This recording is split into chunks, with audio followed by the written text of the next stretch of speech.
Hello అండి, నమస్తే. అందరు బాగున్నారా? కథా కమనీయం ఛానల్కి స్వాగతం. నేను మీ శైలజ. మనం సూర్యదేవర రామ్మోహన్ రావు గారు రచించిన సౌందర్య లహరి నవల చదువుకుంటున్నాం కదా. 9వ భాగంలో ఏం జరిగిందో చూద్దాం. భాస్కర్ మనసంతా చికాగ్గా ఉంది. ఆ చికాకులోనే ఆఫీసుకు వెళ్లకుండా ఆటోని క్రిస్టల్ మార్కెటింగ్ ఏజెన్సీ ఆఫీస్కు పోనిచ్చాడు. సరిగ్గా అప్పుడే బయటకు వస్తుంది గాయత్రి. భాస్కర్ని చూడగానే వేగంగా దగ్గరకొచ్చింది. కారేమైంది? ఆటోలో వచ్చావు? నవ్వుతూ అడిగింది. చెప్తా గానీ మనసు బాగాలేదు, కాసేపు ఎక్కడన్నా కూర్చుందాం, వస్తావా? ఆటోను పంపించేసి అడిగాడు. పద. అయినా మనసుకేమైంది బాగోకపోవటానికి? అతని పక్కనే నడుస్తూ అడిగింది. నన్ను కొట్టించాలని సింధూర రౌడీలను పంపించింది, సిగరెట్ వెలిగించుకుంటూ చెప్పాడు. వాట్? సింధూర గూండాలను పంపించిందా? నేను నమ్మను అంది గాయత్రి. ఏది నమ్మవు? నా మాటలా? కాదు, సింధూర అలాంటి పని చెయ్యదు. ఇంకెవరు చేస్తారు? ఆ అవసరం ఎవరికుంది? నడుస్తూనే జరిగిన మ్యాటర్ అంతా వివరించాడు భాస్కర్. ఇద్దరూ ఒక రెస్టారెంట్లోకి వెళ్ళి కూర్చున్నారు. తను వెళ్ళి సింధూరతో గొడవ పడిన సంగతి కూడా చెప్పాడు. అంతా విని సీరియస్గా చూసింది గాయత్రి. చాలా తప్పు చేశావు భాస్కర్. వాడు ఓ గోండ ఏదో చెప్పాడని నువ్వు వెళ్ళి సింధూరతో గొడవపడి తప్పు చేశావు అంది. ఏమిటి తప్పు? సింధూర వాళ్ళని నియమించింది, అందులో డౌట్ లేదు. డౌట్ ఉంది. కొంచెం లాజిక్గా ఆలోచిస్తే నీకే అర్థమవుతుంది. ఈ లాజిక్లు మ్యాజిక్లు నాకు తెలీదు. నీకు తెలిసిందేమిటో చెప్పు. ఆ గోండాలు నిన్ను కొట్టాలనే కదా వచ్చారు? అవును. కొట్టిపోవచ్చుగా. సింధూర పంపిందని 25,000 ఇచ్చిందని ఎందుకు వాగారు? ఒక్కసారిగా ఉలిక్కి పడ్డాడు భాస్కర్. ఇంతవరకు ఈ కోణంలో తను ఆలోచించలేదు. అవును, గోండాలు ఎప్పుడు చెప్పింది చేసి వచ్చేస్తారు, ఇన్ఫర్మేషన్ ఇవ్వరు. ఎవరు తమను పంపించారు, ఎందుకు పంపించారు మొదలైన సీక్రెట్స్ని సాధారణంగా బయట పెట్టరు. అతని ఫీలింగ్స్ని గమనిస్తూ తన మాటల్ని కంటిన్యూ చేసింది గాయత్రి. వాళ్ళు గోండాలు కావచ్చు, వాళ్ళకి కొన్ని పద్ధతులున్నాయి. వాళ్ళు తీసుకున్న డబ్బుకి ఖచ్చితంగా పని చేయాలని చూస్తారు, రహస్యాలు చెప్పరు. ఇక్కడ అలా జరగలేదు. రాగానే అటాక్ చెయ్యలేదు. నేరాన్ని సింధూర వైపు డైవర్ట్ చేయటానికి నీకు రాంగ్ ఇన్ఫర్మేషన్ ఇచ్చారు. కాదు, వాళ్ళని నియమించిన మనిషి ఎవరో తెలివిగా వాళ్ళ చేత నీకు రాంగ్ ఇన్ఫర్మేషన్ ఇప్పించారు. ఇందులో సింధూర ప్రమేయం లేదు, నువ్వే తొందరపడ్డావు అంది నిర్మహమాటంగా. అయితే వాళ్ళని నియమించింది ఎవరు? తీవ్రంగా ఆలోచిస్తూ అడిగాడు. అది తెలుసుకో, నీ బాధ్యత అది. తొందరపడి ఆడవాళ్ల మీద చెయ్యి చేసుకోవడాలు, నిందించడాలు మంచిది కాదు. ఇంతకీ నీ ఓనర్ వసంత ఏమంది? ఆమెకేం తెలుసు పాపం, షాక్తో భయపడిపోయింది. ఆమెను కూడా వాళ్ళు నిందించారు. అసలు ఆ రూట్కి ఎందుకు వెళ్ళారు? ఆర్ట్ గ్యాలరీ చూడాలంది. షార్ట్ రూట్ అని కారు అటు పోనిచ్చింది. మా వెనకే గోండాలు వచ్చి అడ్డగించారు. అలాగా, ఓకే. ఇంతకీ వసంత్ ఉండేది ఎక్కడా? సెల్ నెంబర్ కాస్త చెప్పు. దేనికి? పరామర్శిద్దామని, వేరే దేనికి? భాస్కర్ చిన్న స్లిప్ మీద వసంత అడ్రస్సు, సెల్ నెంబరు ఇచ్చాడు. ఇద్దరు టిఫిన్ తీసుకుని కాఫీ తాగి రెస్టారెంట్లో నుంచి బయటకు వస్తూ ఉండగా భాస్కర్ సెల్ రింగ్ అయింది. అవతల తండ్రి చలపతి లైన్లో ఉన్నాడు. భాస్కర్, వెంటనే ఇంటికి రా, చాలా అర్జెంటు. ఇంచుమించు ఆర్డర్ వేస్తున్నట్లుగా అరిచారు ఆయన. ఏమైంది డాడీ? ముందు ఇంటికి రా. ఇంకేం చెప్పకుండా లైన్ కట్ చేశాడు చలపతి. ఏమైంది భాస్కర్? అనుమానంగా అడిగింది గాయత్రి. అర్జెంటుగా ఇంటికి వెళ్ళాలి, విషయం తెలియదు. డాడీ ఫోన్ చేశారు, నువ్వు ఆటోలో వెళ్ళిపో అంటూ అటుగా వచ్చిన ఆటో ఎక్కేశాడు. 3 నిమిషాల తర్వాత గాయత్రికి ఆటో దొరికింది. ఆమె ఎక్కి కూర్చుని వసంత అడ్రస్ చెప్పి పోనీమంది. ఆయా లక్ష్మికి సుమారు 50 సంవత్సరాల వయసు ఉంటుంది. కష్టాల్లో పెరిగి జీవితంలో ఎన్నో ఆటుపోట్లు చూసిన మనిషి. చింటూ పుట్టినప్పటి నుండి ఆ ఇంటినే నమ్ముకుని ఆయాగా పనిచేస్తోంది. భాస్కర్ గురించి తెలుసు, సింధూర గురించి తెలుసు. పరిస్థితుల్ని అర్థం చేసుకోగల తెలివితేటలున్నాయి. అయినా ఎప్పుడూ ఆ ఇంటి విషయాల్లో ఆమె కలగజేసుకోలేదు. మితమాషి. తన పని తప్ప ఇతర విషయాలు పట్టించుకోదు. అందుకే ఆమెను అందరూ అభిమానిస్తారు. ఇంటికి తాళం పెట్టి బయలుదేరటంలోనే సింధూర నిర్ణయం ఏమిటో ఆమె ఊహించగలిగింది. అయినా పెదవి విప్పలేదు. కారు నడుపుతూనే అప్పుడప్పుడు కళ్ళు తుడుచుకుంటున్న సింధూరను చూస్తుంటే చాలా బాధ కలిగింది. భాస్కర్ వచ్చినప్పటి నుంచి వెళ్లే వరకు అంతా ఆమె గమనిస్తూనే ఉంది. చింటూ కూడా చూశాడు. కానీ జరిగిందంతా లక్ష్మికి తెలుసు. చీకటి పడిన కొద్దిసేపటికే సింధూర నడుపుతున్న కారు నీలిమా టైర్స్ కంపెనీ కాంపౌండ్లోకి ఎంటర్ అయింది. సూటిగా చలపతి గారు ఉంటున్న బంగళా ముందుకెళ్ళి ఆగింది.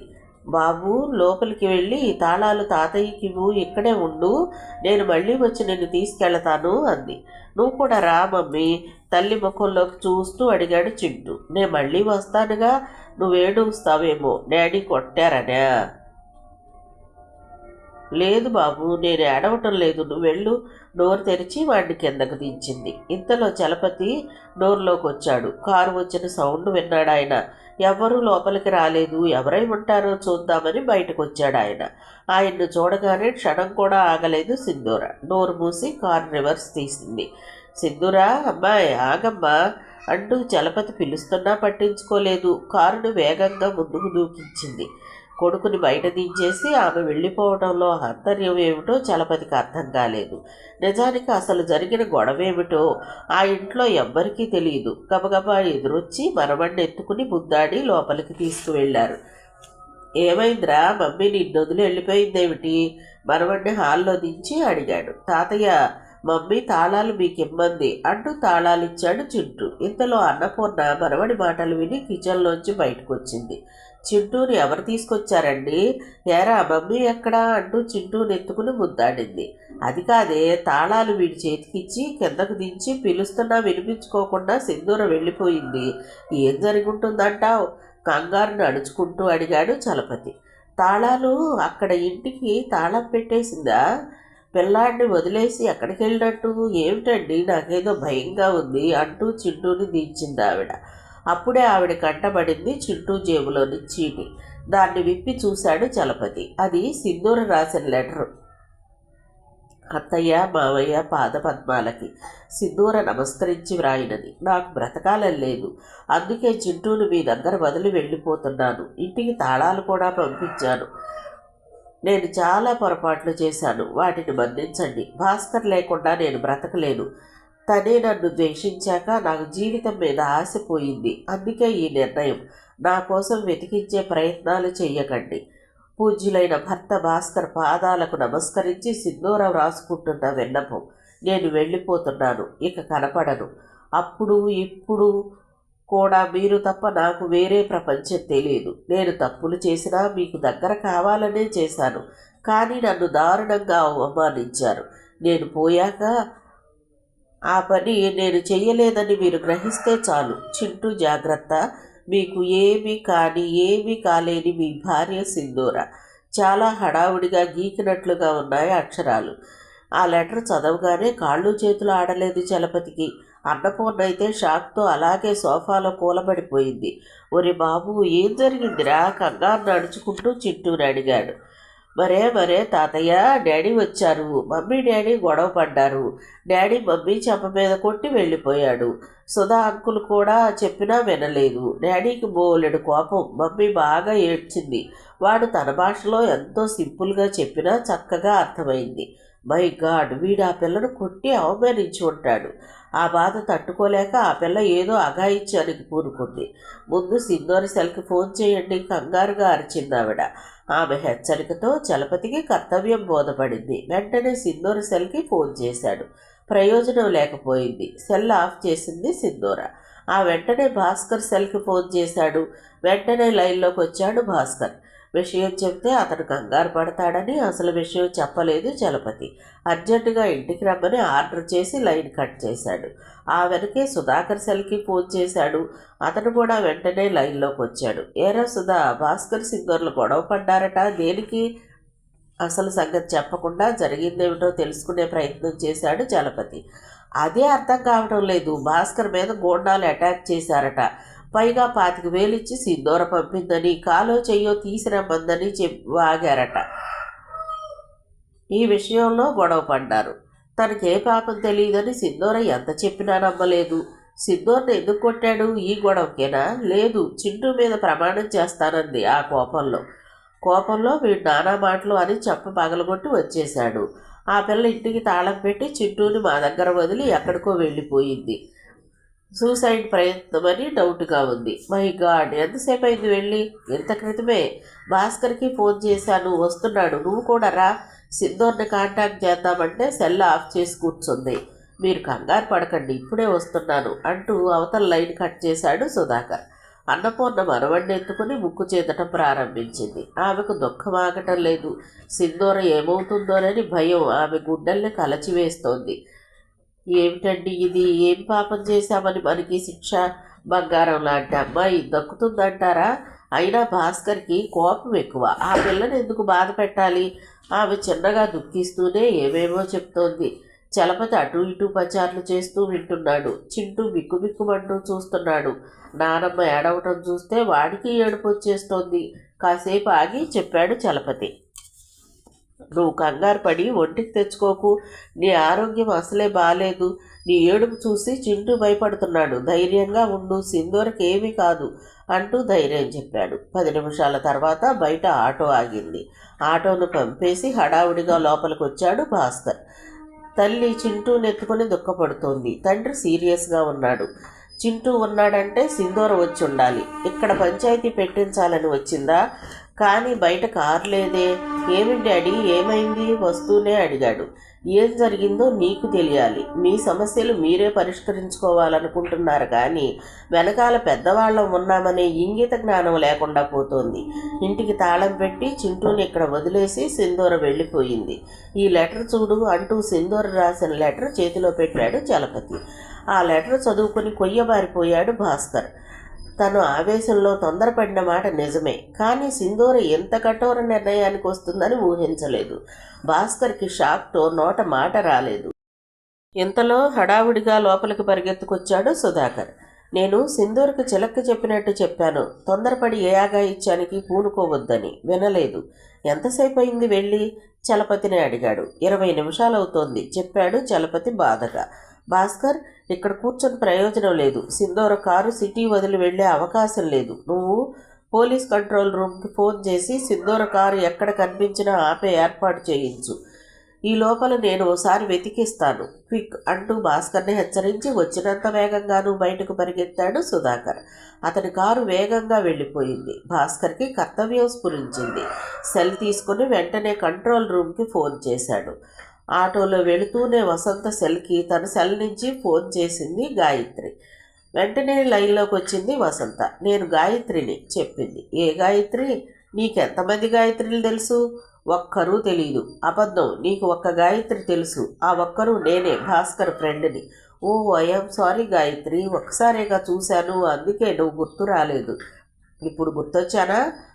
చక్కగా గుర్తొచ్చావు. అవును, భాస్కర్ని ఫ్రెండ్ అంటావేమిటి? లవర్ కాదా? ఆ విషయం చెప్పాలనే వస్తున్నాను. ఇప్పుడు ఎక్కడున్నావు? ఇంట్లోనే. మా ఇంట్లోనే. రావచ్చా? మాట్లాడాలి. Sure, always welcome. Thank you. కాసేపట్లో అక్కడ ఉంటాను. లైన్ కట్ చేసింది.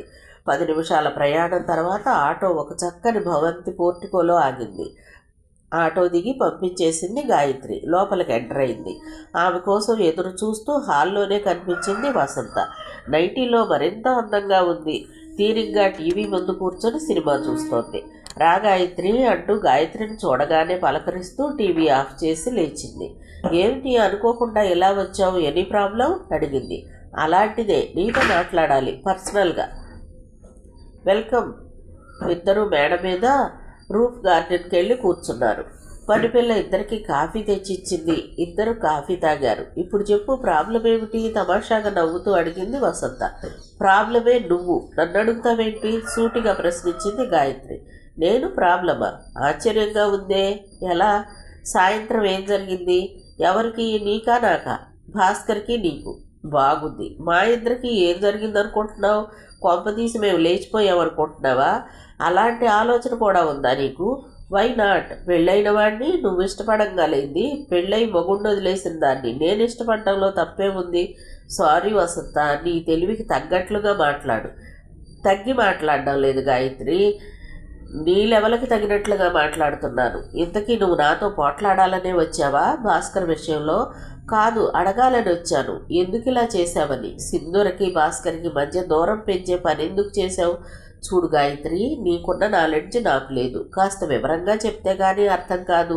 నేనేం చేశానంటావు? భాస్కర్ని కొట్టమని మనుషుల్ని అరేంజ్ చేసింది నువ్వు. ఆ నేరాన్ని తెలివిగా సింధూర మీదకి నెట్టించింది నువ్వు. సో ఇన్వెస్టిగేషన్ చేశావా? అంత అవసరం నీకేమిటి? భాస్కర్ని అంతగా లవ్ చేస్తున్నావా? అడిగిన దానికి బదులు చెప్పు. ఎందుకు ఇలా చేశావు? నీకెందుకు నేను బదులు చెప్పాలి?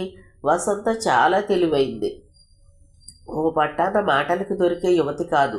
ఆ విషయం ఆమెతో మాటలు ప్రారంభించిన కొద్దిసేపటికే గాయత్రికి అర్థమైపోయింది.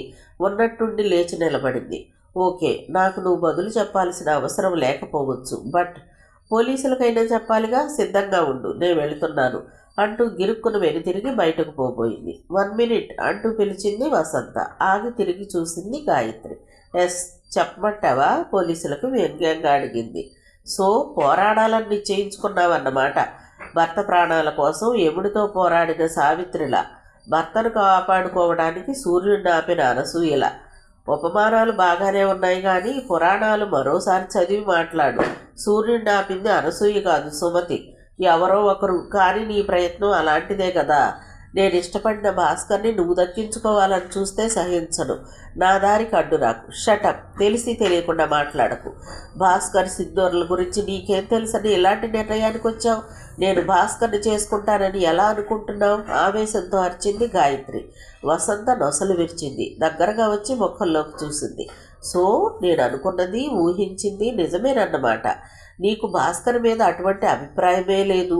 ఇక నీ ప్రాబ్లం ఏమిటి? నేను చేసుకుంటే నీకొచ్చే నష్టం ఏమిటి? అడిగింది. నష్టం నాకు కాదు వసంత, సింధూరకి. వాళ్ళిద్దరూ ప్రేమించి పెళ్లి చేసుకున్నారు. ఎంతో ఆనందంగా ఉండేవాళ్ళు. వాళ్ళ ఎడబాటుకు నేను కారణమయ్యాను. నేను ప్రేమించిన సుధాకర్ కారణమయ్యాడు. సుధాకర్ నన్ను ద్వేషించాక నేను భాస్కర్ని, అతని వ్యక్తిత్వాన్ని ఇష్టపడిన మాట నిజమే. ఒకవేళ సింధూర్ నుంచి డైవర్స్ తీసుకుంటే ఆమె స్థానాన్ని నేను పొందాలని దురాశపడిన మాట నిజమే. కానీ సుధాకర్ మారిపోయాడు. నా వద్దకొచ్చి జరిగింది చెప్పి ఏడ్చాడు, బాధపడ్డాడు. మేమిద్దరం కాంప్రమైజ్ అయ్యాం. భాస్కర్ సింధూర్లు కలిపాక మేం పెళ్లి చేసుకోవాలి అనుకుంటున్నాం. కానీ మధ్యలో నీ మూలంగా వాళ్ళిద్దరూ శాశ్వతంగా విడిపోయే పరిస్థితి ఏర్పడింది. ప్లీజ్ వసంత, భాస్కర్ లేకుండా సింధూర బ్రతకలేదు. ఒక ప్రేమ జంటను, అది దంపతులను విడదీసిన పాపం నీకొద్దు. దయచేసి నీ ప్రయత్నాలు ఇంతటితో ఆపేయి అంటూ ఇక ఆపుకోలేక చిన్నగా ఏడ్చేసింది గాయత్రి. వసంత పెదవుల మీద సన్నని దరహాసనం విరిసింది. గాయత్రి భుజం తట్టి ఆమె కళ్ళల్లోకి చూసింది. ఓకే, బాధపడకు. నువ్వు మంచి మనసుతో చేసే ప్రయత్నానికి నా సహకారం ఉంటుంది. రా కూర్చో అంది. వద్దు, నేను వెళతాను అంటూ చెయ్యి విడిపించుకోబోయింది. కానీ వసంత వదల్లేదు. తొందరేముంది, వెళ్ళొచ్చులే, ముందు కూర్చో చెప్తాను అంటూ గాయత్రిని తిరిగి సోఫాలో కూర్చోబెట్టి ఎదురుగా కూర్చుంది. నువ్వు చాలా తెలివైన దానివి గాయత్రి. అసలు ఆ రౌడీల్ని ఏర్పాటు చేసింది నేనని ఎలా ఊహించావు? ఆసక్తిగా అడిగింది. ఊహించాను. జరిగిన సంఘటన భాస్కర్ చెప్పగానే ఊహించాను. వాళ్ళను నువ్వు ఏర్పాటు చెయ్యకపోతే కారుని ఆ రూట్లోకి మళ్లించాల్సిన అవసరం లేదు. ఓకే ఓకే, నీకు తెలిసింది. ఆ రౌడీల సంఘటన పాత సమాచారం.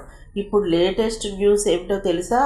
భాస్కర్ తనను కొట్టి అవమానించి వెళ్ళాడన్న కోపంతో సింధూర ఆ ఇంటికి తాళం పెట్టి కొడుకుని అత్తమామల దగ్గర వదిలేసి ఆత్మహత్య చేసుకోవడానికి కారులో వెళ్ళిపోయింది. ఆమె కోసం భాస్కర్, సుధాకర్తో పాటు బంధువర్గం, స్నేహితులు అంతా వీధుల్లో పడి గాలిస్తున్నారు. పోలీసు రిపోర్ట్ ఇచ్చారు. They are searching. వసంత చెప్పిన మాటలు వినగానే షాక్తో గాయత్రి కొయ్యబారిపోయింది. సింధూర నడుపుతున్న కారు స్లోగానే పరుగు తీస్తోంది. మాటి మాటికి కళ్ళు తుడుచుకుంటోంది. వెక్కి వెక్కి పడుతోంది. పక్కన కూర్చున్న ఆయా లక్ష్మి అంతా గమనిస్తూనే ఉంది. కానీ దారి పొడవునా ఆమె మౌనంగానే ఉంది. పెదవి కదిపి ఒక్క మాట కూడా మాట్లాడలేదు. ఆత్మాభిమానం అవమానం దెబ్బతీస్తోంది. స్వాభిమానం రోషాన్ని కలిగిస్తోంది. దుఃఖం మనసును బలహీనపరుస్తోంది. బాధ భవిష్యత్తును అంధకారం అనిపిస్తుంది. ఈ చతుష్టయాల పరాకాష్ఠ స్థితి ఏమంటే జీవితం పట్ల విరక్తి కలిగించి ఆత్మహత్యకు పురికొల్పాయి. మానసిక దౌర్బల్యం చాలా తీవ్రమైన సమస్య. అది మనిషిని ఎప్పుడు ఏ నిర్ణయం తీసుకుని ఏం చేయిస్తుందో దానికే తెలియదు. అటువంటి డిప్రెషన్ నుంచి వెంటనే బయటపడాలి, లేదా బయటపడవేయగలిగే మనిషి పక్కన ఉండాలి. లేకపోతే నిండు ప్రాణం బలైపోతుంది. అందుకే మనిషికి మనోధైర్యంతో పాటు మనసు నిబ్బరం కూడా చాలా ముఖ్యం. అవి రెంటినీ కోల్పోయిన సింధూర జీవితాన్ని చాలించాలనుకోవడంలో ఆశ్చర్యం లేదు. ఒక సెంటర్కి రాగానే రోడ్డు సైడ్లో చెట్టు కింద కారాపి కళ్ళు తుడుచుకుని ఆయా లక్ష్మి వంక చూసింది. ఆయా ఇల్లు ఆ సమీపంలోనే ఉంది. కారు దిగి ఇంటికి వెళ్ళిపో ఆయా. ఉదయం మావయ్య గారింటికి వెళ్ళు, చింటూని జాగ్రత్తగా చూసుకో, నీ ఉద్యోగం ఎక్కడికి పోదు, వెళ్ళిరా అంది రుద్దకంఠంతో. ఆయా కారు దిగలేదు, అలాగే మౌనంగా కూర్చుంది. ఆయా ఇంటికి వెళ్ళిపో మరోసారి చెప్పింది సింధూర. లేదమ్మా, నేను ఇంటికి వెళ్ళటం లేదు, మీతోనే వస్తున్నాను అంది స్థిరంగా. నాతోనా? ఎక్కడికి? ఎక్కడికైనా సరే. చావాలనుకుంటున్నావుగా, నాకు బతకాలని లేదు, పదండి చచ్చిపోదాం. ఆయా, నువ్వెందుకు చావాలి? సమస్యలు నీకే కాదమ్మా, నాకు ఉన్నాయి. మనలాగే లోకంలో చాలామందికి సమస్యలు ఉంటూనే ఉంటాయి. పర్వాలేదు, చచ్చిపోదాం. ఏం చేస్తే బాగుంటుందో ఆలోచించు. కారును ఏ లారీకో ఢీ కొడతావా? చెట్టును గుద్దించేస్తావా? ఊరి బయట కొండ మీద నుంచి లోయలోకి దూకించేస్తావా? నీ ఇష్టం. త్వరగా ఏదో ఒక యాక్సిడెంట్ చేసేయి, చచ్చిపోదాం. తన మనసులోని ఉద్దేశం ఆయా గ్రహించేసిందన్న విచిత్రమైన ఫీలింగ్, బాధ సింధూర కళ్ళలో తొంగి చూసింది. అంతే. జలజలా రాలుతున్న కన్నీటి ముత్యాలతో నుదురు స్టీరింగ్ మీద ఆనించి కాస్త పెద్దగానే ఏడ్చేసింది సింధూర. ఆమెను ఓదార్చే ప్రయత్నం చేయలేదు ఆయా. రోడ్డు వెంట పోతున్న ట్రాఫిక్ను చూస్తూ కాసేపు మౌనంగా కూర్చుంది. చెమటలు పోస్తే జ్వరం దిగిపోయిందంటాని గుర్తు. అలాగే ఏడుపు ఆగితే గుండెల్లో బాధ తగ్గి మనసు తేలిక పడిందనటానికి గుర్తు. ప్లీజ్ ఆయా, ప్లీజ్ వెళ్ళిపో, నా దారి నన్ను పోని అంది తలెత్తకుండా ఏడుస్తూనే. వెళ్ళనని చెప్పానుగా తల్లి, నువ్వు అనవసరంగా ఏడుస్తున్నావు. చచ్చిపోవాలని నిర్ణయం తీసుకున్నాక సమస్య తీరినట్టే. ఏడుపు దేనికి? సంతోషించాలి కానీ. నా మాట వినమ్మా, చచ్చిపోదాం, కారును పోని అంది ఎంకరేజ్ చేస్తూ ఆయా. ఆమె మాటల్లోని వ్యంగ్యం అప్పటికి అర్థమైంది సింధూరకి. తలెత్తి చూసింది. ఆయా, నన్ను చూస్తే నీకు కూడా ఎగతాళిగా ఉందా? ఇదే నీ కూతురైతే ఇలాగే చచ్చిపోమ్మని ఎంకరేజ్ చేస్తావా అని అడిగింది. చెయ్యను, చెంప పగలగొట్టి బుద్ధి చెప్పేదాన్ని అంది సీరియస్గా. సమస్యలకు చావే పరిష్కారమా? నాకు తెలియక అడుగుతాను. అలా చావాల్సి వస్తే ఈ పాటికి 190 సార్లు చచ్చిపోయి ఉండాలి నేను అంది తిరిగి తనే. నీకు తెలియదాయా, ఆయన ఇక నా ముఖం చూడడు. నాకే పాపం తెలియకపోయినా నేను రౌడీలతో కొట్టించానని నింద వేశాడు. ఏమ్మా, మీ ఇంటి విషయాల్లో తలదూరుస్తున్నానని నువ్వు అనుకోనంటే అడుగుతాను, ఒక్క మాట అడగనా? అడుగాయా. ఓ అమ్మాయి పక్కన నీ భర్త కూర్చుని భోంచేస్తుంటే ఆ సుధాకర్ ఏదో వాగాడని నీ భర్తకి ఆ పిల్లకి సంబంధాన్ని అంటగట్టి అంత గోల చేసి పుట్టింటికి వెళ్ళిపోయావే. స్వయంగా నీ భర్తను కొట్టడానికి వచ్చిన రౌడీలే నువ్వు డబ్బులిచ్చి పంపించావని చెప్తే మగాడు, అతడు నమ్మడంలో తప్పేమన్నా ఉందా? నీకో న్యాయం, అతనికో న్యాయమునా? ఆయా, తప్పంతా నాదేనంటావా? ఎవరి తప్పెంత అన్నది కాదు ఇక్కడ ముఖ్యం. నీ తప్పు తెలుసుకుని మొగుడే కావాలి అనుకునే వరకు 6 మాసాలు భాస్కర్ సంయమనం పాటించాడు.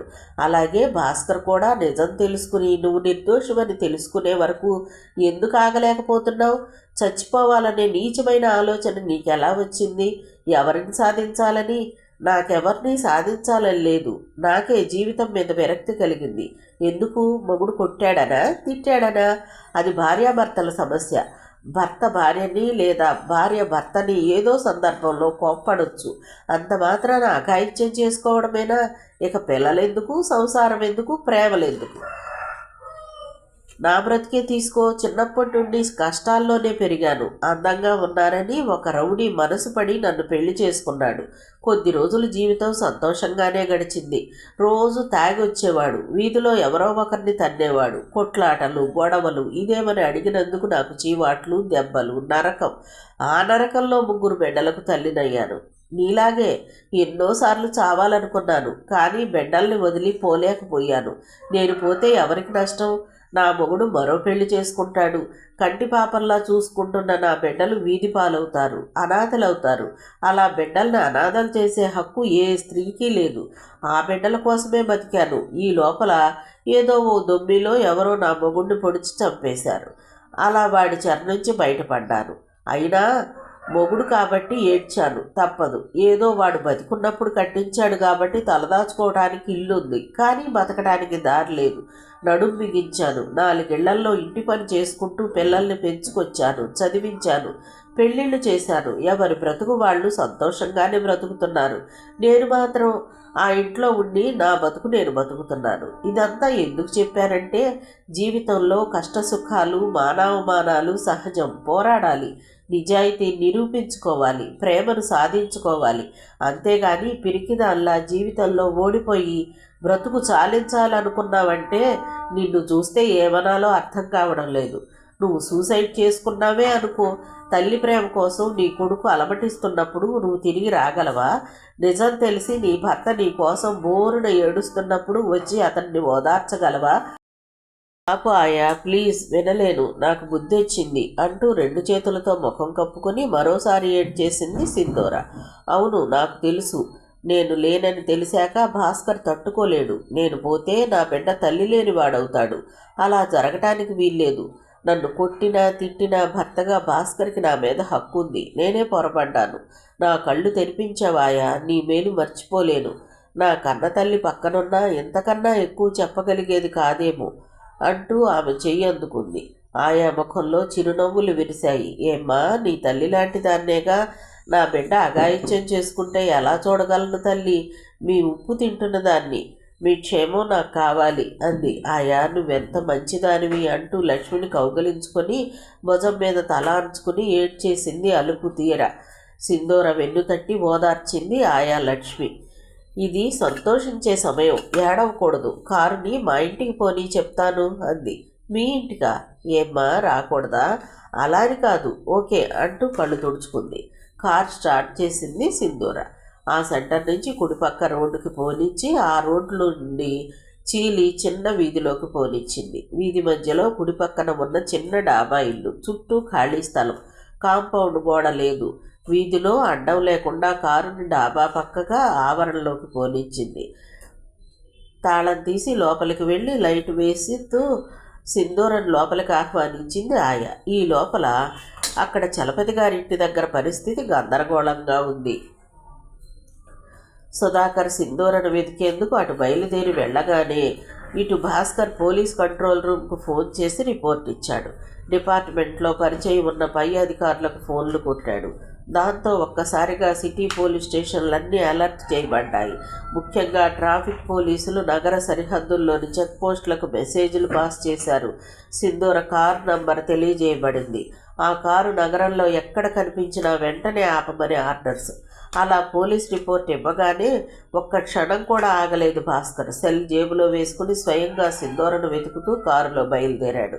అతని మనసంతా గజిబిజిగా ఉంది. పశ్చాత్తాపం బాధిస్తోంది. తను తొందరపడ్డాడు, నిజమే. ఒకవేళ ఆ రౌడీల మ్యాటర్తో సింధూరకు నిజంగానే సంబంధం లేకపోవచ్చు. మాటకు మాట పెరిగి ఆవేశంలో ఒళ్ళు తెలియకుండా కొట్టాడు. ఇన్ని సంవత్సరాల కాపురంలో సింధూర మీద ఎన్నడూ చేయి చేసుకోలేదు. పసివాడి మీద ప్రమాణం చేస్తానన్నదన్న కోపంలో ఒక దెబ్బ కొట్టాడే. ఇలాంటి అఘాయిత్యానికి కూరుకుంటుందా?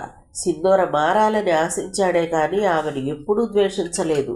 ఆమె మీద ప్రేమ, అనురాగం తనలో చెక్కు చెదరలేదు. ఆ విషయం తనకు తెలుసు. ఆమె తన ప్రాణం. ఆమె వెళ్ళిపోతే తను బతకగలడా? సినిమా రేళ్ల మాదిరి గతం కళ్ళ ముందు మెదులుతుంటే భాస్కర్ కళ్ళు చెమర్చకుండా ఉండలేకపోతున్నాయి. మాటిమాటికి కళ్ళు తుడుచుకుంటూనే సింధూర కారు కనిపిస్తుందేమోనని దారి పొడవునా గాలిస్తూనే ఉన్నాడు. ఓ పక్క సుధాకర్, మరో పక్క భాస్కర్లు సింధూరను గాలిస్తూ వెళ్ళగానే చలపతికి కాళ్ళు చేతులు ఆడలేదు. అవతల చింటూని ఎత్తుకుని అన్నపూర్ణ శోకదేవతలా కూర్చుంది.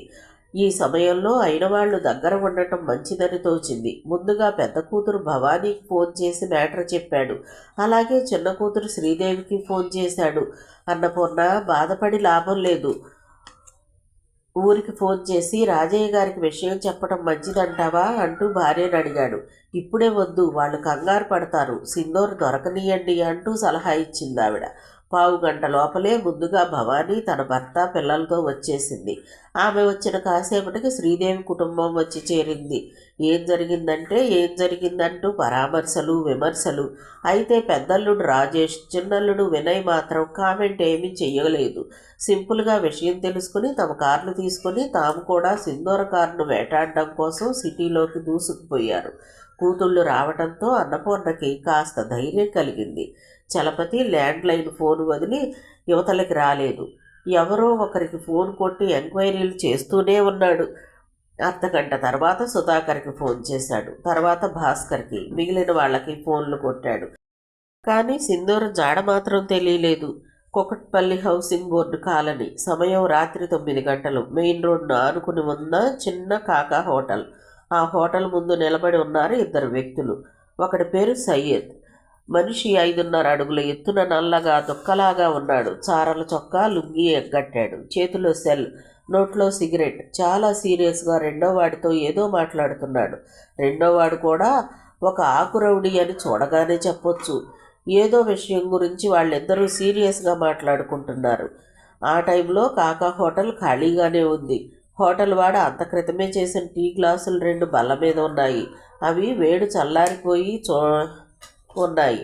ఏమిట్రా మరీ డల్గా ఉన్నావు? మాటల మధ్యలో రెండో వాడిని అడిగాడు సయ్యద్. ఏం చెప్పమంటావన్నా, సాయంకాలం వాడు కొట్టిన దెబ్బ బలం ఏమిటో ఇప్పుడు కదా తెలుస్తోంది. తాగిన మొత్తంతా దిగిపోయింది. ఫుల్లుగా మందు కొడితే గానీ నొప్పులు సర్దుకోవు. తన బాధ చెప్పుకున్నాడు వాడు. ఆ మాట నిజమేరా. తమాషా విషయం కాస్త సీరియస్ అయిపోయింది. చిన్న పాము అనుకుని కొద్దిమందిమే వెళ్ళి దెబ్బతినిపోయాం. ఈసారి వాడు కనపడాలి. కాళ్ళు విరిచి నా కసి తీర్చుకుంటాను అన్నాడు ఆవేశంగా సయ్యద్. టీ తాగుతూ కబుర్లలో పడ్డారు వాళ్ళిద్దరూ. ఇంతలో మరో ఇద్దరు వచ్చి వాళ్లతో జతయ్యారు. ఈ లోపల భాస్కర్ మతిపోయిన వాళ్ళ సిటీ అంతా తిరుగుతూ భార్య సింధూర కోసం గాలిస్తున్నాడు.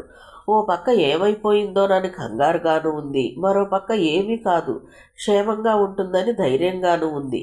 మధ్య మధ్యలో ఇంటికి, సుధాకర్కి, తన బావలిద్దరికీ ఫోన్లు చేసి విచారిస్తూనే ఉన్నాడు. అంతేకాదు పోలీస్ కంట్రోల్ రూమ్ని కూడా కాంటాక్ట్ చేస్తున్నాడు. విచిత్రంగా కారుతో సహా మాయమైపోయింది. ఎక్కడికి వెళ్ళినట్లు, ఏమైనట్లు? కారు ఒకచోట ట్యాంక్ ఫుల్ చేయించాడు. అలా అటు ఇటు తిరిగి అమీర్పేట మీదుగా కుకట్పల్లి రూట్ పెట్టాడు. రామచంద్రాపురం వరకు వెళ్ళి చూసి రావాలని అతని ఉద్దేశం. అయితే హౌసింగ్ బోర్డు కాలనీ దాటుతూ ఉండగా కారు ట్రబుల్ ఇచ్చింది. పక్కన చిన్న మెకానిక్ షెడ్ ఉంది. కారును షెడ్ ముందు ఆపి కుర్రాడిని పిలిచి చూయించాడు. వాడు చెక్ చేసి కూర్చోండి సాబ్, అర్ధగంట పడుతుంది అన్నాడు. త్వరగా చూడు అంటూ సిగరెట్ వెలిగించుకొని యువతలకు వచ్చాడు భాస్కర్. సరిగ్గా అక్కడికి సమీపంలోనే ఉంది కాకా హోటల్. టీ తాగుతున్న సయ్యద్ ఆగిపోయిన కారును గమనించాడు. అది మెకానిక్ షెడ్ ముందు ఆగటం చూశాడు.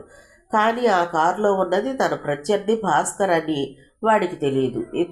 అందరూ టీ తాగి యువతలకు వస్తూ ఉండగా అప్పుడు వాళ్లలో ఒకడు రోడ్ సైడ్లో నిలబడి సిగరెట్ దమ్ము కొడుతున్న భాస్కర్ని గుర్తించి ఉన్న చోటే నిలబడిపోయాడు. ఏమైంది బే? విసుగ్గా అడిగాడు సయ్యద్. వెతకపోయిన తీగ గాలికి తగిలిందన్నా, అటు చూడు అంటూ వాడు భాస్కర్ను చూపించాడు. అరే అల్లా, వీడు ఇక్కడున్నాడేంట్రా? కంగు తింటూ అడిగాడు. ఆ కారు వాడిదే అన్నా, ట్రబుల్ ఇచ్చిందని చూస్తున్నాడు చెప్పాడు మరొకడు. కొంపదీసి వీడు మన కోసం రాలేదు కదా? పిచ్చిగడ్డం రుద్దుకుంటూ సాలోచనగా అడిగాడు సయ్యద్. వాడి భయం వాడిది. తమను వెతుక్కుంటూ ఏదో ప్లాన్తో వస్తే వాడికన్నా తమకే ఇబ్బంది. అలా కాకుంటే దెబ్బకు దెబ్బ తీయటం సులువు. ఏంది సయ్యద్ అన్నా, నువ్వు మనం కుకట్పల్లి వాళ్ళమని ఆడికి ఎవరు? ఆడికి చెప్తారా ఏంటి? ఆడు మన కోసం రాలేదన్నా అన్నాడు ఇంకొకడు. గట్లనా? ఆడికి మనమేందో సంజవ్వాలా. మన ఇలాకాలోకి వచ్చి ఆడు మగాడ్లా జబర్దస్త్గా నిలబడిండు. దెబ్బకు దెబ్బ తీయాలి బే. పోండి బే, మన పోరగాళ్ళను పిలుచుకురండి. అరే కేటుబాయ్, నువ్వు షెడ్డు కాడకపోయి సమాచారం తెలుసుకురా బే. భాస్కర్కి నువ్వు ఎరుక కాలేదుగా పోపో అంటూ నలుగురిని అక్కడి నుంచి తరిమేసి మరో సిగరెట్ వెలిగించుకుని ఇంకో టీ ఆర్డర్ చేశాడు. చాయ్ గరం కొండాలా, కాస్త గరం తగ్గినా నీ గొంతు పిసుకుతా బిడ్డ, జల్దీ అని అరిచాడు రఫ్గా. పైసలు ఇచ్చేది లేదు కానీ ఛాయ్కి గరం తగ్గకూడదు. ఇలాంటి నా కొడుక్కి ఏ లారీ కిందో పడి చస్తాడు పందినాయాల.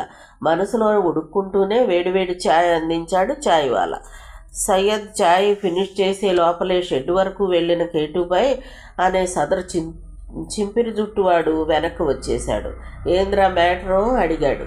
కారు ఇంజన్లో మైనర్ ట్రబుల్ అన్నా, మరో 15 గంటలో పని అయిపోతుందన్నాడు వాడు. ఎందుకైనా మంచిదని అరగంట లేట్ చేయమన్నాను వాడిని అంటూ పళ్ళికిలించాడు. శభాష్రా బేట, నీ బుర్ర పాదరసంలా పనిచేస్తోంది. వెళ్ళు, మన వాళ్ళు వస్తున్నారేమో చూడు, వస్తే చెప్పు జల్దీ అంటూ వాడిని కూడా తరిమాడు సయ్యద్. ఈ లోపల మెకానిక్ షెడ్ కుర్రాడు చాలా మంచివాడు. కేటుబాయ్ వచ్చి తనని ఎంక్వైరీ చేసి వెళ్ళగానే మ్యాటర్ సీరియస్ అని అర్థమైపోయింది. చిన్నగా భాస్కర్ను పక్కకు పిలిచాడు. సాబ్, మీ అడ్రస్ ఇచ్చి వెళ్ళిపోండి, అర్జెంటుగా ఇక్కడి నుంచి వెళ్ళిపోండి సాబ్, నేను రిపేర్ కాగానే కారు తెచ్చి మీ ఇంటి దగ్గర వదులుతా, వెళ్ళిపోండి అంటూ రిక్వెస్ట్ చేశాడు. ఏమైంది, ఆలస్యం అవుతుందా? ఆశ్చర్యాన్ని అణుచుకుంటూ అడిగాడు భాస్కర్. లేదు సాబ్, ఇంత క్రితమే సయ్యద్ మనిషి వచ్చి ఈ కారు గురించి మీ గురించి అడిగి వెళ్ళాడు. వాళ్ళ సంగతి మీకు తెలీదు. సయ్యద్ ఎవరు తెలీదా? కుకట్పల్లి బద్మాష్ గాడు సాబ్, గోండా. వాడి చేతి కింద చాలామంది పోరగాళ్ళు ఉన్నారు, ఆకు రౌడీలు, చాలా డేంజర్ సాబ్. బాగుంది, వాళ్ళకి నాకు సంబంధం ఏమిటి? వాళ్ళెందుకు నా మీదకి వస్తారు? డోంట్ వరీ, నీ పని చూడు, నేను వెళ్ళాలి. అది కాదు సాబ్, వాళ్ళు వచ్చి పడితే నేనేం చెయ్యలేను. మీరు ఒక్కరు నా మాట వినండి. డోంట్ వరీ బ్రదర్, నీకు సయ్యద్ గురించే తెలుసు, నా గురించి తెలీదు. రాని, వాళ్ళెవరో ఏమిటో చూద్దాం అంటూ సెల్ అందుకున్నాడు. ఇక ఏం చెప్పినా అతను అక్కడి నుంచి కదలడని షెడ్ కుర్రాడికి అర్థమైంది. దెబ్బ తింటే గానీ ఇలాంటి మొండిఘటాలకి తెలిసిరాదు అనుకుంటూ తన పనిలో తాను మునిగిపోయాడు. సుధాకర్ నెంబర్కి ఫోన్ చేశాడు భాస్కర్. వెంటనే లైన్లోకి వచ్చాడు అతను. ఏరా సుధా, ఎక్కడున్నావు అడిగాడు. సోమాజిగూడ, ఇప్పుడే యశోదా హాస్పిటల్ దాటి ఫ్లైఓవర్ వైపు వస్తున్నాను. సింధూర కారు కనిపించిందా? లేదురా, అదే ఆశ్చర్యంగా ఉంది. పోలీస్ కంట్రోల్ రూమ్ కూడా ఏమీ చెప్పలేకపోతోంది. నువ్వెక్కడున్నావు?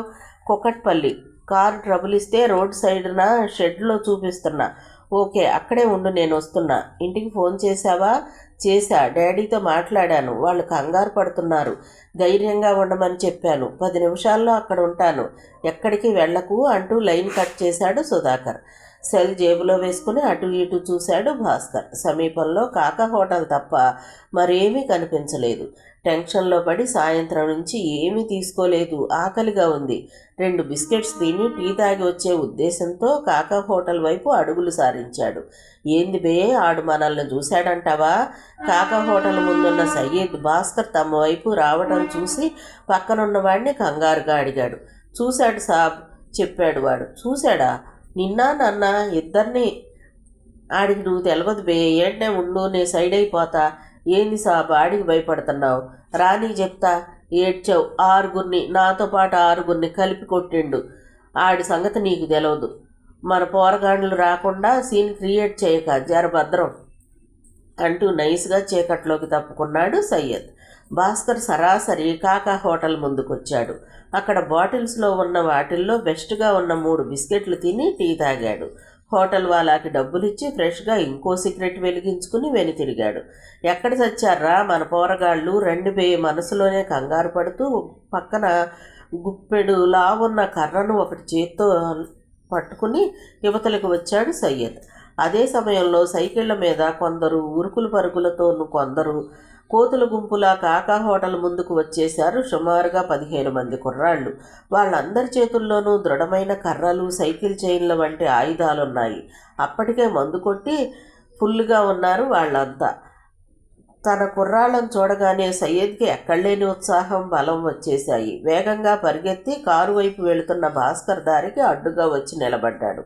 సడన్గా తన ముందుకొచ్చిన సయ్యద్ని మొదట గుర్తించలేదు భాస్కర్. వాడి వెకిల్ నవ్వు చూశాక అప్పుడు గుర్తించాడు. అదే నవ్వు, అదే మనిషి. సాయంత్రం వసంతతో కారులో వెళుతూ ఉండగా తన మనుషులతో వచ్చి అడ్డగించాడు వాడు.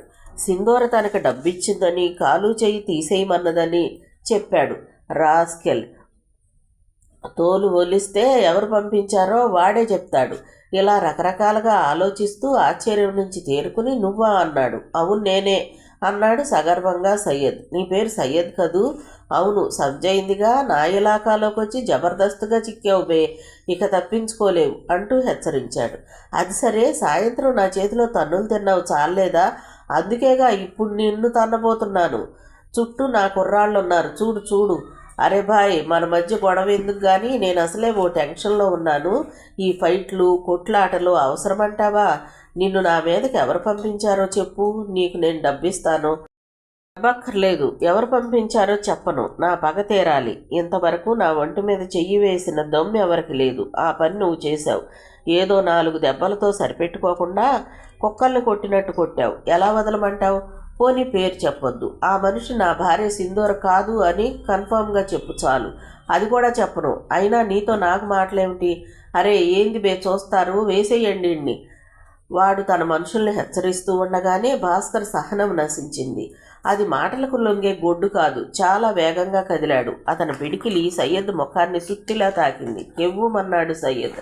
ముఖం చట్నీ అయిపోయినంత బాధతో 2 చేతులతో ముఖం కప్పుకొని కూలబడిపోయాడు. వాడు తేరుకొనక ముందే గిరుక్కుని తిరిగి మిగిలిన గుంపు మీదకు ఉరికాడు. సయ్యద్ లాంటి తమ గురువును దెబ్బ కూర్చోబెట్టిన భాస్కర్ తెంపరితనం చూసి గోండాలు కంగు తినటంతో వెనక్కి తగ్గారు. ఆ షాక్ నుంచి వాళ్ళు తేరుకునే లోపలే 3 గోబలు పగిలాయి. 2 పక్కటెముకలు కలుక్కుమన్నాయి. ఒకడిని ఎత్తి ఆవలకు పారేశాడు. దాంతో అక్కడ ఒక్కసారిగా చెలరేగింది కలకలం. గోండాలు ఒకరినొకరు కూడబలుక్కుంటూ ఆయుధాలతో అటాక్ ప్రారంభించారు. ఒకడి ముఖం పగలగొట్టి వాడి చేతిలోని దృఢమైన కర్రను సొంతం చేసుకున్నాడు భాస్కర్. ఇక వీరభద్రుల్లా విజృంభించాడు. అసలే సింధూర మీద టెన్షన్లో ఉండగా స్టార్ట్ అయిన గొడవేమో, సింధూర దూరం కావటానికి కారకుడు సయ్యదేమో. ఆ కోపం ఈ కోపం కలిపి భాస్కర్ను బగ్గుమనిపించాయి. అందుకే ప్రత్యర్థులకు చిక్కకుండా సుడిగాలిలా తిరుగుతూ దొరికిన వాడిని దొరికినట్టుగా విరగదీయసాగాడు. సరిగ్గా అదే సమయంలో అక్కడికి చేరుకున్నాడు సుధాకర్. చుట్టూ జనం చేరిపోయి ఏం జరుగుతుందో తెలియక భయాందోళనలతో చూస్తున్నారు. అరుపులతో కేకలతో గోలగోలగా ఉంది ఆ ప్రాంతం. భాస్కర్ను ఒక్కడిని చేసి అంతమంది అటాక్ చేయటం సుధాకర్కి అర్థం కాలేదు. అయినా క్షణం కూడా ఆలస్యం కాకుండా కారు దిగి పరిగెత్తాడు. అరే, ఒక్కడిని చేసి అటాక్ ఇస్తారంట్రా, రండ్రా చెప్తానంటూ గుంపు మీదకి దూకిన పెద్ద పులిలా గోండాల మీదకు ఉరికి ఎడాపెడా ఉతికారవేయసాగాడు. భాస్కర్ ఎవరంతా వీళ్ళు ఫైట్ మధ్యలోనే అరిచాడు. సాయంత్రం నా మీద అటాక్ చేసింది వీళ్ళే, ముఖ్యంగా ఆ నల్ల కుక్క. వాడి పేరు సయ్యద్. వాడి నోరు విప్పించాలి అరిచి చెప్పాడు భాస్కర్. సయ్యద్ కూడా అప్పటికి కోలుకుని మిగిలిన వాళ్లతో పాటు ఫైట్ చేస్తున్నాడు. 10 నిమిషాల పాటు దారుణంగా సాగింది ఫైటు. భాస్కర్ సుధాకర్ల దాటికి తట్టుకోవటం వాళ్ల వల్ల కాలేదు. 11వ నిమిషంలో చావు దెబ్బలు తిని 5గురికి ఫైటింగ్ నుంచి తప్పుకు పారిపోయారు. 3 తెలివి తప్పి కింద పడిపోయారు. మిగిలిన వాళ్ళు కూడా ఎక్కువసేపు నిలవరని సయ్యద్కి అర్థమైంది. అతని ఊహ నిజం చేస్తూ మరో 3 కాలికి బుద్ధి చెప్పారు. పరిస్థితి చూడగానే సయ్యద్ సహించలేకపోయాడు. ఉక్రోషం కట్టలు తెంచుకుంది. దృఢమైన కర్రని చేత్తో పట్టుకుని అవకాశం కోసం వెయిట్ చేస్తున్నాడు. ఆ అవకాశం రానే వచ్చింది. మరో 2 పడగొట్టి భాస్కర్ వెనుతిరుగుతుండగా నీడలా వెనక్కి చేరాడు సయ్యద్. కర్రతో బలంగా ఈడ్చి కొట్టాడు భాస్కర్ తల మీద. ఊహించని దెబ్బ. కెవ్వుమన్నాడు భాస్కర్. నిల్చున్నవాడు నిల్చున్నట్లే తెలివి తప్పి కట్టెలా దబ్బున విరుచుకు పడిపోయాడు. కేక వింటూనే అదిరిపడి చూశాడు సుధాకర్. పడిపోయిన భాస్కర్ తల మీద మరో దెబ్బ వేయటానికి సిద్ధమవుతున్నాడు సయ్యద్. అంతే, సుధాకర్ కోపంతో అగ్నిశిఖ అయ్యాడు. అతని చేతిలోని కర్రను బలంగా విసిరాడు సయ్యద్ మీదకి.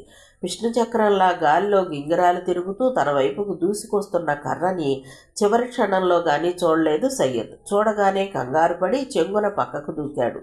ప్రమాదం తప్పింది. ముఖం పగిలిపోవాల్సిన దెబ్బ భుజానికి తగిలి కెవ్వుమన్నాడు. ఇంతలో భాస్కర్ని వదిలి కాలికి బుద్ధి చెప్పబోయాడు. కానీ వాడిని విడిచిపెట్టే ఉద్దేశం సుధాకర్కి లేదు. కింద పడున్న మరో కర్రను అందుకుని బలంగా విసిరాడు. అది ఈటలా దూసుకెళ్లి సయ్యద్ కాళ్ళకి అడ్డం పడింది. బొక్కబోర్లా పడి మరోసారి కెవ్వుమన్నాడు. పడి లేచే లోపే సుడిగాలిలా వచ్చి వాడి మీద విరుచుకు పడ్డాడు సుధాకర్. కుక్కను కొట్టినట్టు కొట్టాడు. వాడు నేల మీద పొర్లిగింతలు పెట్టాడు. దొంగ దెబ్బ తీస్తావురా, భాస్కర్కి ఏమన్నా జరిగితే నిన్ను చంపేస్తాను అని అరిచి వాడిని కాలితో తొక్కిపట్టి కత్తెత్తుతూ తమ గురువు పరిస్థితి చూడగానే అంతమాత్రంగా మిగిలిన కొద్దిమంది ఆకురౌడేలకి గుండెలు జారిపోయాయి. సయ్యద్ని వాడి కర్మానికి వాడిని వదిలేసి అక్కడి నుంచి కనుమరుగైపోయారు వాళ్ళందరూ. సుధాకర్ విశ్వరూపం చూసి నిజంగానే తన్ను కొట్టి చంపేస్తాడని భయపడ్డాడు సయ్యద్. గజగజ వణికిపోతూ 2 చేతులెత్తి నమస్కరించాడు.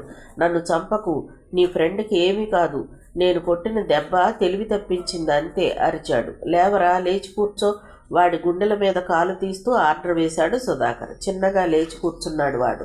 సిగరెట్ తీసి వెలిగించుకున్నాడు సుధా. పారిపోవాలని ప్రయత్నించుకు, చచ్చిపోతావు హెచ్చరించాడు. అంత ఓపిక లేదు బాయ్, మీ ఫ్రెండ్స్ ఇద్దరూ మొనగాళ్ళని తెలియక చావు దెబ్బతిన్నాను, ప్లీజ్ నాకో సిగరెట్ ఇవ్వు నీరసంగా మూలుగుతూ రిక్వెస్ట్ చేశాడు. వాడి పెదవుల మధ్య సిగరెట్ ఉంచి తానే వెలిగించాడు సుధాకర్. చెప్పరా, నిన్ను భాస్కర్ మీదకు పంపకం చేసిన అజ్ఞాత మనిషి ఎవరు అడిగాడు. వసంత మేడం చెప్పాడు సయ్యద్. సుధాకర్ ఊహించని సమాధానం ఇది. అందుకే షాక్ తిన్నాడు. ఏరా, మరో అబద్ధమా షౌట్ చేశాడు. నేను నిజమే చెప్పాను. మరి సింధూర డబ్బిచ్చిందని తనే పంపిందని ఎందుకు చెప్పావు? నేను కావాలని చెప్పలేదు. వసంత మేడం అలా చెప్పమని చెప్పారు. ఎందుకు అలా చేసిందామె నాకు తెలియదు. ఇప్పుడు కూడా ఆవిడ చెప్తేనే అటాక్ చేశారా? లేదు లేదు, ఈ ఫైట్తో ఆవిడకి సంబంధం లేదు. ఏదో 4 దెబ్బలేసి వెళ్ళిపోదామని వసంత మేడం చెప్పినట్టు చేయటానికి ఒప్పుకున్నాను. తను వచ్చే రూట్ కూడా ఆవిడే చెప్పింది. భాస్కర్ని బలంగా కొట్టకూడదని కూడా హెచ్చరించింది. కానీ ఆ పోరగాడు మొనగాడని ఆమె చెప్పలేదు. అక్కడే దెబ్బతిన్నాం. మమ్మల్ని చావగొట్టాడు. అనుకోకుండా ఇక్కడ అతన్ని చూడగానే నేను కోపం ఆపుకోలేకపోయాను. ప్రతీకారం తీర్చుకుందామని మా పోరగాళ్లను పిలిచి ఇట్లా చేయటం నాదే తప్పు. వసంత మేడం నీ దగ్గరకు వచ్చిందా? రాలే, నేనే ఆడిపోయినా. ఆమెతో నీకు పరిచయం ఉందా? ఉంది బాయ్. ఆమెతో అనే కన్నా ఆ కుటుంబంతో అంటే బాగుంటుంది. ముఖ్యంగా నీలకంఠం సాబుతో మరీ పరిచయం. ఏదన్నా సమస్య ఉంటే నా సాయం తీసుకుంటారు. అందుకే ఫోన్ చేయగానే వసంత మేడాన్ని కలిశాను. ఏం చెయ్యాలో ఆమె చెప్పారు. సుధాకర్కి ఇందులో మతలబు ఏమిటో ఎంత ఆలోచించినా అర్థం కాలేదు. ఎందుకంటే ఒక స్టేజ్లో వసంత భాస్కర్లు ప్రేమలో పడ్డారేమో అని అనుమానించడం కూడా జరిగింది. గాయత్రి విషయంలో పొరపట్టట్టే ఇక్కడ జరిగి ఉండాలి. ఎంత ఎడంగా ఉన్నా సింధూర్ అంటే వాడికి ప్రాణం. ప్రేమించి పెళ్లి చేసుకున్న జంట. భార్య తప్ప మరో అమ్మాయి గురించి ఆలోచించని మనిషి. కాబట్టి తన ప్రేమను తిరస్కరించుంటే ఆ కోపంతో వసంత భాస్కర్ని దెబ్బ కొట్టాలని చూసిందా? అయితే కావచ్చు. ఎందుకంటే సింధూరకు శాశ్వతంగా దూరమైతే భాస్కర్ తనకు దగ్గరవుతాడేమో అని దురాశ నేరాన్ని సింధూర మీదకు నెడుతూ సయ్యద్ చేత నాటకమాడించి ఉండాలి. మిగతా కథ తరువాతి భాగంలో చూద్దామండి. కథ విన్నందుకు ధన్యవాదాలు. ఈ నవల మీకు నచ్చితే ఒక లైక్ చేయండి, షేర్ చేయండి, నా ఛానల్ని సబ్స్క్రైబ్ చేసుకోండి, నన్ను సపోర్ట్ చేయండి. మీరిచ్చే ఒక్క లైక్ నాకు, నా ఛానల్కి ఎంతో సపోర్ట్ ఇస్తుందండి. Thank you. ఉంటానండి.